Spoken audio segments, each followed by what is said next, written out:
Hello my friends, आप सुन रहे हैं हमारी कहानी डोमिनेटिंग लव एपिसोड 38। कहानी का टाइटल है love net slash love trap. तो चलिए कहानी को आगे बढ़ाते हैं। देवराज काफ़ी खुश लग रहा था अपने दोस्त संजीव से मिलकर। संजीव ने मुस्कुराते हुए कहा, तुम्हारा बेटा काफ़ी होशियार है। कुछ महीने में ही इसने इतनी बड़ी अचीवमेंट हासिल की है। अपनी कंपनी को वर्ल्ड के टॉप बेस्ट कंपनी में इंक्लूड किया है। उसकी बात सुनकर देवराज मुस्कुरा देते हैं और कहते हैं, तुम्हारा भाई प्रदीप कैसा है? प्रदीप तो अभी न्यूयॉर्क में है। फिर थोड़ी देर तक देवराज और संजीव ने बात की। फिर वो दोनों अपने घर निकल गए। दूसरी तरफ एक कमरे में एक लड़की किसी के गले लगकर रो रही थी। पता है तुम्हें, कॉलेज में किसी ने मेरे ऊपर पिज़्ज़ा फेंक दिया और मेरे मुंह में गार्लिक भी पोत डाला। चुप हो जाओ प्रियुदी, सब कुछ ठीक हो जाएगा, हम उसे नहीं छोड़ेंगे। ये बोलकर उस लड़की ने प्रिया को गले से लगा लिया। तभी प्रिया ने कुछ सोचते हुए कहा, तुम्हारा कैसा जा रहा है?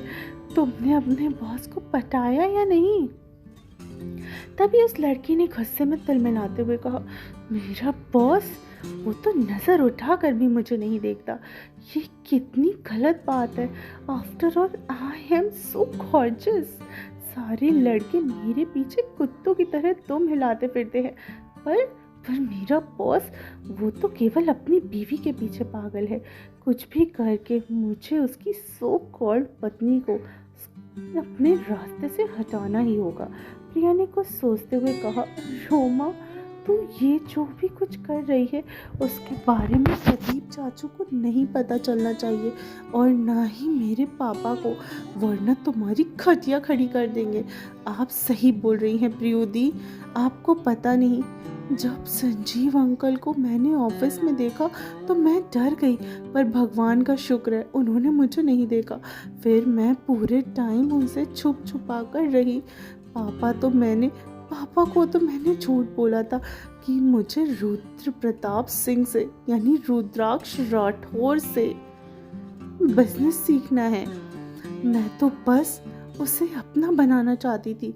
तभी एक औरत आई और उसके काफ़ी ज़्यादा मेकअप किया था। उसने सिल्क की साड़ी पहन रखी थी। ये कोई और नहीं बल्कि प्रिया की माँ और रोमा की अपनी चाची नीता थी, जो काफ़ी घमंडी थी। अपने सामने किसी और का कभी नहीं सोचती थी और अपनी इंग्लिश की तो ये धज्जियाँ उड़ाकर रख दिया है, या यूँ कहे कि अपनी अंग्रेजी भाषा का कीमा बनाकर रख दिया था। नीता ने खुश होते हुए कहा, प्रिया डॉटर, व्हेन तुम आई तुमने मुझे टेल नहीं किया।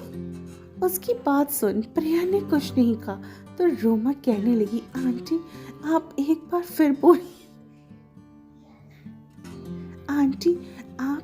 फिर बोलेंगी? कुछ समझ नहीं आया। ओह माय माते, आजकल के चिल्ड्रन भी ना, इन्हें तो इंग्लिश अंडरस्टैंड ही नहीं होती। नीता ने मुंह बनाते हुए कहा। प्रिया ने जबरदस्ती के मुस्कुराते हुए कहा, मॉम प्लीज़ आप ना हिंदी में बात किया करो, आपकी इंग्लिश सुनकर इंग्लिश को भी कैंसर हो जाएगा।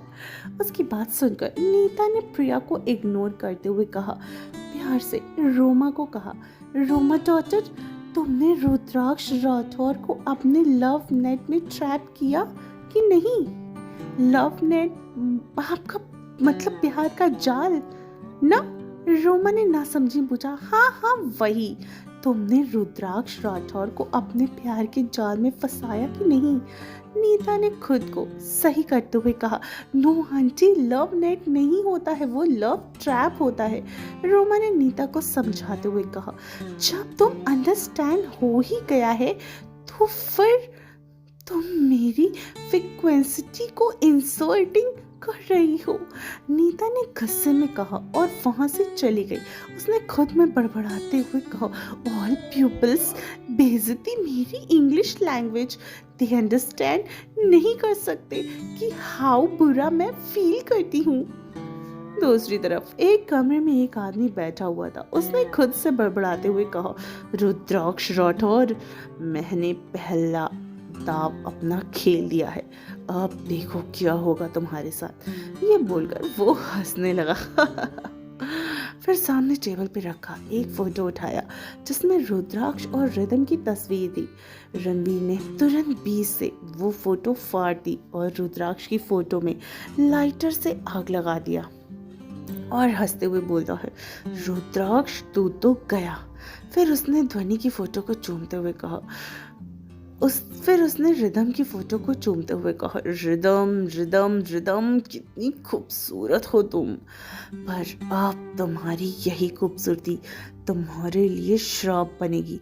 तुम्हारी यही खूबसूरती तुम्हारी जिंदगी में तूफान लाएगी और अब तुम मेरी बनोगी, सिर्फ और सिर्फ मेरी। ये बोलकर वो जोर जोर से ईविल स्माइल हंसने लगा। फिर उसने किसी को कॉल किया। दूसरी तरफ से रिदम बैठी हुई थी, तभी उसका फोन रिंग करने लगा। उसने फोन उठाया और धीरे से कहा, हेलो।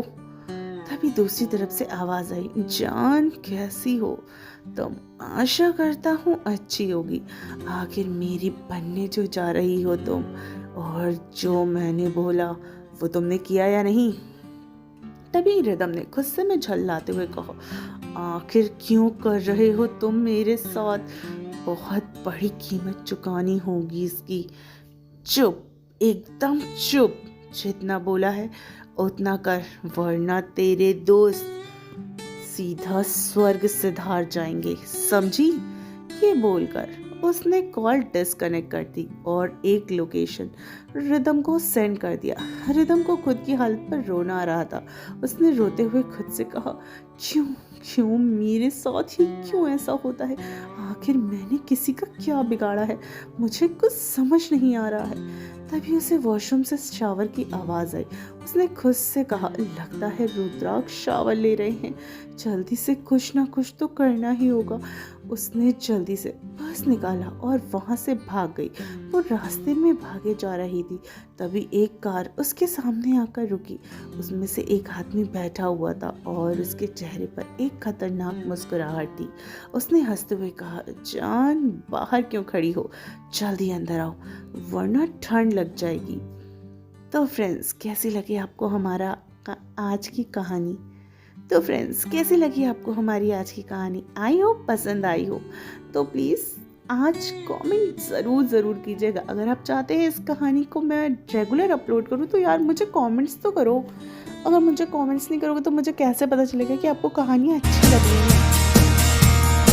तो